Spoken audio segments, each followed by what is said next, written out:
திமுக மற்றும் கூட்டணி கட்சி வேட்பாளர்களை ஆதரித்து ஹோசூர் பிரச்சார பொதுக்கூட்டத்தில் முதலமைச்சர் மு.க.ஸ்டாலின் வாக்கு சேகரித்து வருகிறார். அந்த காட்சிகளை பார்க்கலாம். అందరికీ నమస్కారం. ఎలా ఉన్నారు? ಎಲ್ಲರಿಗೂ ನಮಸ್ಕಾರ ಸೊನ್ನಗಿದ್ದೀರಾ? மகிழ்ச்சி. தமிழ்நாடு மொத்தம் பயணம் செஞ்சுட்டு கிருஷ்ணகிரி மாவட்டத்திற்கு நான் வந்திருக்கிறேன். 2 நாட்களுக்கு முன்னாடி தமிழ்நாட்டோட உரிமைகளை திமுகவில் மட்டும்தான் காப்பாற்ற முடியும்னு நிரூபிச்சுட்டு உங்க முன்னாடி கெத்தா நின்றுகிட்டு இருக்கிறேன். இப்ப சொல்லுங்க, திராவிட மாடல் 2.0க்கு நீங்க ரெடியா? நீங்க ரெடியா? ஒட்டுமொத்த தமிழ்நாடும் ஓகே சொல்லிட்டாங்க. கிருஷ்ணகிரி ரெடியா? ரெடியா? நன்றி. காங்கிரஸ் கட்சியினுடைய தேசிய தலைவர் மரியாதைக்குரிய மல்லிகார்ஜுன் கார்கே அவர்கள் வந்திருக்கார். நம்மோட மதச்சார்பற்ற முற்போக்கு கூட்டணி இந்த அளவு வலிமையா தொடர்வதற்கு அடித்தளமாக இருக்கக்கூடிய மூத்த தலைவர் அவர். அதே போல நேற்று அன்பிற்கினிய சகோதரர் ராகுல் காந்தி அவர்களும் தமிழ்நாடு வந்து பிரச்சாரம் செய்துவிட்டு போயிருக்கிறார். அவர் பிரச்சாரம் செய்கிற போது ஒன்றை குறிப்பிட்டு சொன்னார். இந்த முத்துவேல் கருணாநிதி ஸ்டாலினை மோடி அவர்களால கண்ட்ரோல் பண்ணவே முடியாது. அதனாலதான் அடிமை அதிமுக ஆட்சியை தமிழ்நாட்டில் நிறுவ வேண்டும் என்று பார்க்கிறார் என வலிமையா பேசிட்டு போயிருக்கிறார். நான் கோவையில் பரப்புரைக்கு போனப்போ நம்முடைய சகோதரர் ராகுல் அவர்கள் திருவள்ளூர் பகுதிக்கும் டெல்டா மாவட்டத்துக்கும் வந்திருந்தார்.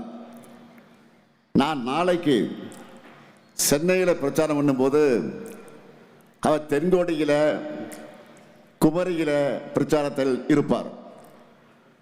சுத்தி சுத்தி நானும் என்னுடைய சகோதரர் ராகுல் காந்தி அவர்களும் எல்லா திசைகளும் நம்ம கூட்டணியுடைய வெற்றியை உறுதிப்படுத்திட்டு வரோம்.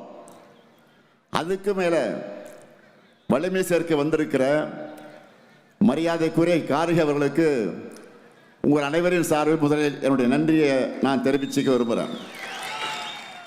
இப்போ நம்ம வெற்றி வேட்பாளர்களை அறிமுகப்படுத்த போறேன். உங்க அனுமதியோடு அறிமுகப்படுத்தலாமா?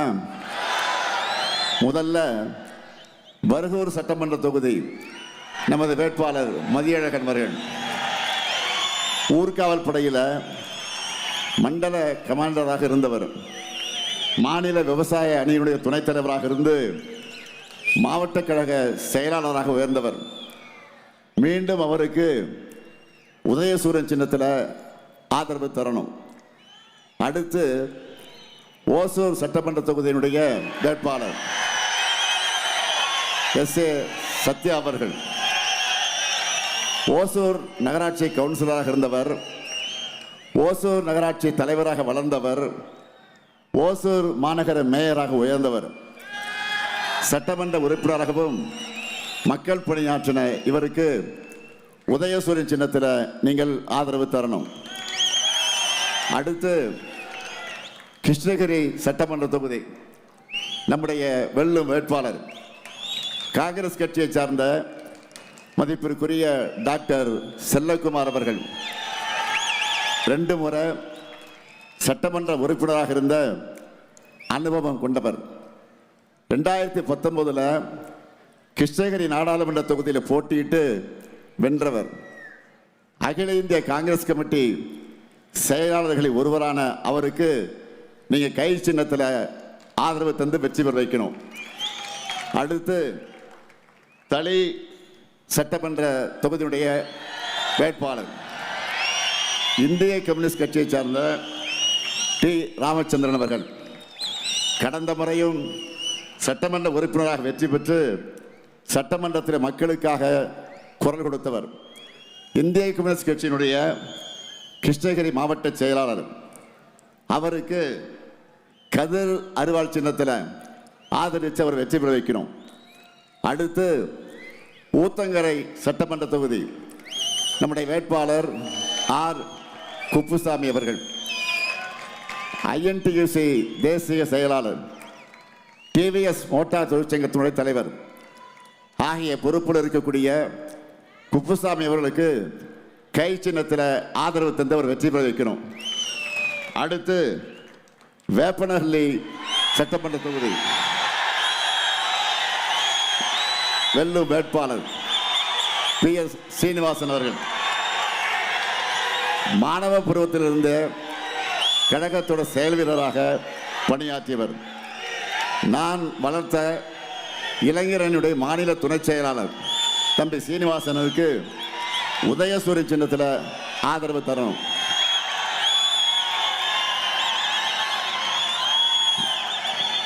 மண்டல பொறுப்பாளர் சக்கரபாணி, மாவட்ட செயலாளர்கள் தலிப்பிரகாஷ், மதியழகன், இவங்க 3 பேரும் கிருஷ்ணகிரியினுடைய முழுமையான வெற்றி உறுதின்னு என்கிட்ட சொல்லிட்டாங்க. இப்போ நீங்க சொல்லுங்க, இவங்களுடைய வெற்றி உறுதியா? உறுதியா? உறுதியா? நன்றி. வேட்பாளர்கள் இப்போ உட்காரலாம். உங்க சீட்டு கன்ஃபார்ம் ஆயிடுச்சு.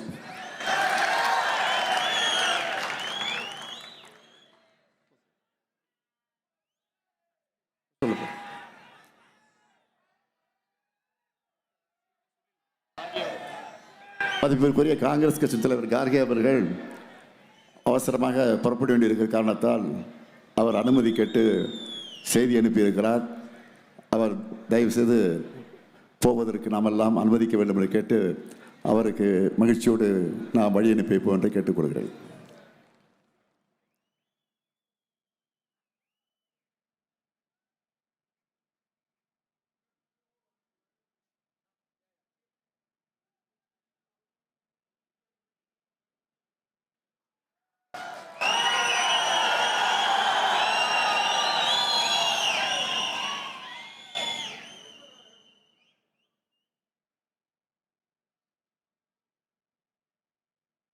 கிருஷ்ணகிரி மாவட்டத்திற்காக நிறைய பணிகளை நிறைவேற்றி கொடுத்திருக்கக்கூடிய அந்த உணர்வோடு உரிமையோடு நான் நம்முடைய வேட்பாளருக்கு வாக்கு கேட்க வந்திருக்கிறேன். அந்த முக்கியமான சாதனைகளில் அனைத்தையும் சொல்வதற்கு நேரம் இல்லை. ஆனால் தலைப்புச் செய்தியாக சிலவற்றை மட்டும் நான் சொல்ல விரும்புகிறேன். ஓசூரில் 100 கோடியில் பிரம்மாண்ட மருத்துவமனை என்று சொல்றதை விட அதை பார்க்கவே ஒரு திருமண மாளிகை மாதிரி அமைந்திருக்கிறது. அது மட்டும் இல்லை, தேன்கனி கோட்டை மருத்துவமனை மேம்பாடு, ஆழியாலம் அணைக்கட்டு, தென்பெண்ணை ஆற்று நீர் மூலமாக கிருஷ்ணகிரி, தருமபுரி மாவட்டங்களுடைய பல பகுதிகள் பயன்பெறக்கூடிய திட்டம். எண்ணெய்கோல் அணைக்கட்டு நீரை வறண்ட பகுதிக்கு கொண்டு போக திட்டம். கிருஷ்ணகிரி மக்களோட நீண்ட நாள் கோரிக்கையான பாரூர் ஏரி, கிழக்கு பிரதான கால்வாய் அமைச்சு போச்சம்பள்ளி மற்றும் ஊத்தங்கரை வட்டங்கள் இருக்க 33 ஏரிகளுக்கு தண்ணீர் நிரப்பக்கூடிய திட்டம். ஓசூர் மாநகராட்சியில் பாதாள சாக்கடை திட்டம். அஞ்சட்டியை தலைமையிடமாக கொண்டு புதிய ஊராட்சி ஒன்றியம். ஓசூர் விஸ்வநாதபுரத்தில் தோழி விடுதி. ஓசூரில் புறநகர் புதிய பேருந்து நிலைய பணிகள், புதிய ரயில்வே மேம்பாலம் அறிவிப்பு என கிருஷ்ணகிரி இந்த அளவிற்கு எந்த அளவுக்கு இல்லாத அளவுக்கு ஒரு பெரும் வளர்ச்சியை ஓசூர் அடைஞ்சிருக்கு. ஒரு காலத்தில் சிறிய தொழிலகரமாக அறிவிக்கப்பட்ட ஓசூர் இன்னைக்கு உலக புகழ்பெற்ற நிறுவனங்கள் தங்களுடைய முதலீடுகளுக்காக தேர்ந்தெடுத்து தொழிற்சாலைகளை நிறுவி இயக்கி வர்ற நவீன தொழில் மையமாக உருவெடுத்திருக்கு. சூளகிரி, பர்கூர், குருபரப்பள்ளியில் தொழிற்பூங்காக்களை சிப்காட் நிறுவனம் நிறுவியிருக்கு.